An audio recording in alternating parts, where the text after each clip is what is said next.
What is up, guys? For this video we've got something that I'm finally going to be installing that I've been wanting to install for quite a while. For this video we're going to be installing this. It's a fake, like an eBay HKS blow-off valve. This is supposed to be basically a knockoff of the 3rd gen, which is why it's got all the fins and stuff on it. And then I've also got this pipe to go with it, and I got the lock ring and stuff. The O-ring for it is already in there, and we're gonna go ahead and install it and then drive around and make a little bit of noise with it. Okay, well, after struggling to get the snap ring on for 45 minutes, I had to go and buy a new snap ring tool because the one I had was too small and not sufficient enough to get it on. So I went and bought a new one, was able to get the snap ring installed. Finally got this on, put it over here instead of over there, because to put it over here I cannot do it without having some sort of 45, whether it be a coupler or a pipe, and I don't have any 45s at all. So I'm going to see how well the blow-off valve works over here, because there's slightly less pressure over here on the charge piping than there is on this side. The hot side will always have just a tiny bit more pressure because the intercooler and the bends and stuff create a little bit of back pressure as the air is coming in, and it'll work a little bit more efficiently if it's over there. But if it works fine over here, then I will just leave it and run it like that. If it doesn't, I'll order a 45-degree pipe, I think is what I need to get, just a pipe to put probably right there, bring everything down, and then move everything over here. But I like how this piping is sitting on this side now that this is over here, and I was able to tip it on its side so it's got plenty of hood clearance, and I think the engine bay looks a little bit more balanced with it over here. But that is in. I've got all the intercooler piping put together. I had all of it pulled apart, and now I've already gone and pulled the one plug out and put another barb fitting on. So I've just got to run a vacuum line from that barb fitting over to this, stick clamp on this one because there's no barb fitting on this, which is kind of dumb. Stick a clamp on that, and then we'll be able to drive it and make a little bit of noise with it.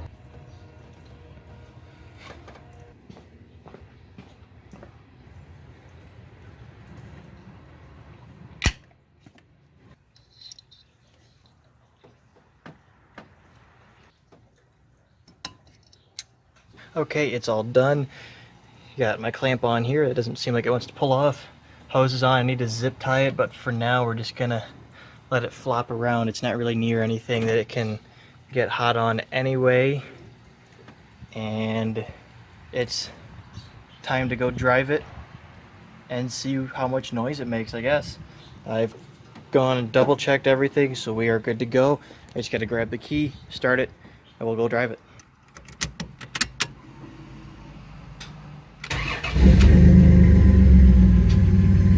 Alright, we're on. It's idling good. It means there's no vacuum leaks. I'll go head out on the road and make a little bit of noise.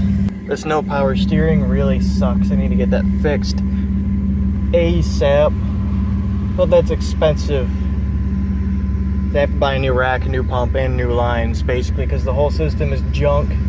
Also, since I'm waiting to get out of the driveway, I don't know if I mentioned it or not, but this thing right now is making like 4 pounds of boost, because when I put the new barb fitting on the turbo, the one that runs to the wastegate, I guess it breathes a lot better with that thing on there, because it's only making 4 pounds instead of 8.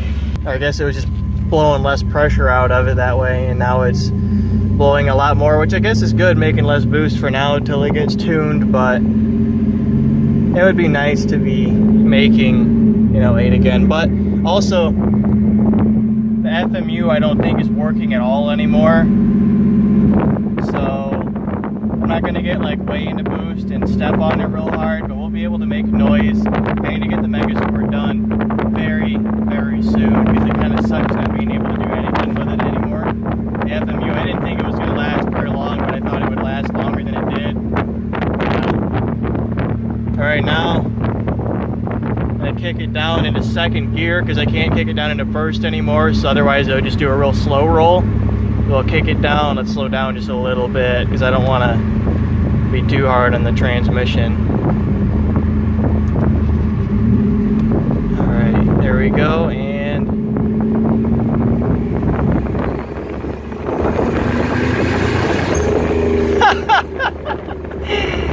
oh my God, it's been a long time since I've laughed like that on video. Not since I took the blow-off valve off of the old truck. And it was on this same spot too. Oh, that's glorious. I hope you guys could hear it. It's really windy. I got the windows down. Obviously, it's an old pickup truck. The AC, actually the AC did work till I had to remove the lines for the wastegate, but now the wastegate's not in the way of the lines. And I threw the lines away. So yeah, don't be an idiot like me and throw air conditioning lines away because they're expensive. But man, that sounds, that's the classic sound that I wanted. That squeal. I was hoping it would actually work because I was worried when I first looked at it that it wasn't adjustable, that it wouldn't work as well. But man, that thing works good. Let's do it again.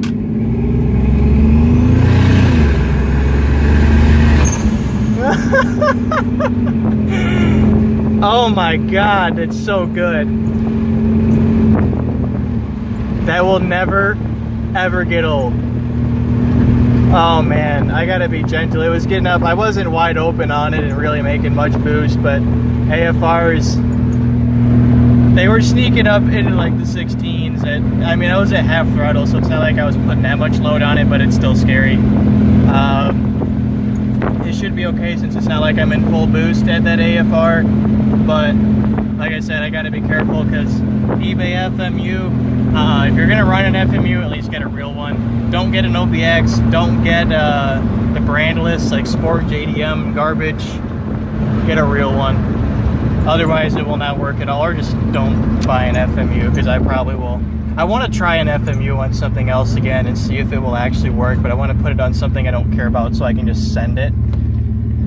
But I don't have money to buy another project right now, so we're just stuck with the old Dakota, the one I do care about. Let's do that again in second gear because that was just glorious. Let's get it up, and if I get into high RPMs, it's not so bad on the AFRs.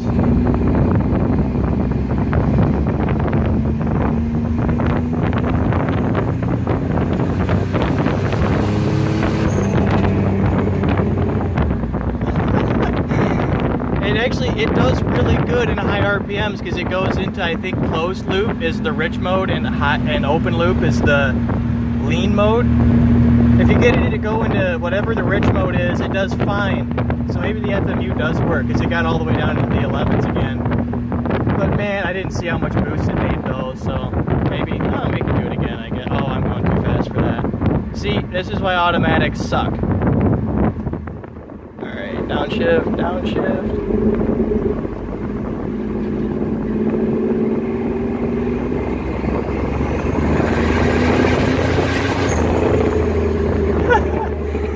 Oh, that's so glorious.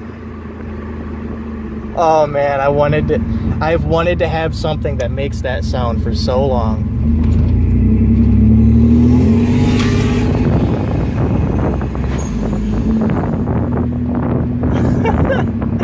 Oh, I'm gonna blow this thing up before it's running right, because that is just too addicting. Too addicting. Yeah, that's eBay HKS blow-off valve installed. It works. It sounds like a genuine HKS.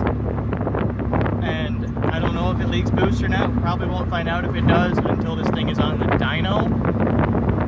But yeah, that's like, it was $28 for the valve and like 20 something, or it was around 20 for the pipe. So 50 bucks, that's not bad as considering it works and it makes it sound. I needed to put a blow-off valve on it because obviously compressor surge is not, it's not nice to things having compressor surge, you know?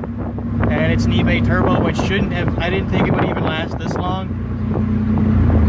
But being mean to it is going to cut its life a lot shorter than it would have been if I'm nice to it and put a blow-off valve on it. So yeah, that's going to be the end of the video, guys. Thank you very much for watching. This has been a little bit of a deja vu for me because pulling down that road and hearing a blow-off valve has been something that has not happened to me in a very long time. And it's moments like these right here that made all of this work worth it, even though it's not even making that much power. It's just, it's fun. That's the whole point of all of this, isn't to be like the fastest ever. It's not to be like, it's just to have fun. That's the only point in any of this, is just to have fun and enjoy myself. And that's exactly what I'm doing right now. And this is something I haven't had out of a build in a very long time. So with all that, that's going to be the end of the video, guys. Thank you so much for watching. Please hit that like button and subscribe. Leave a comment down below, and I will see you all later.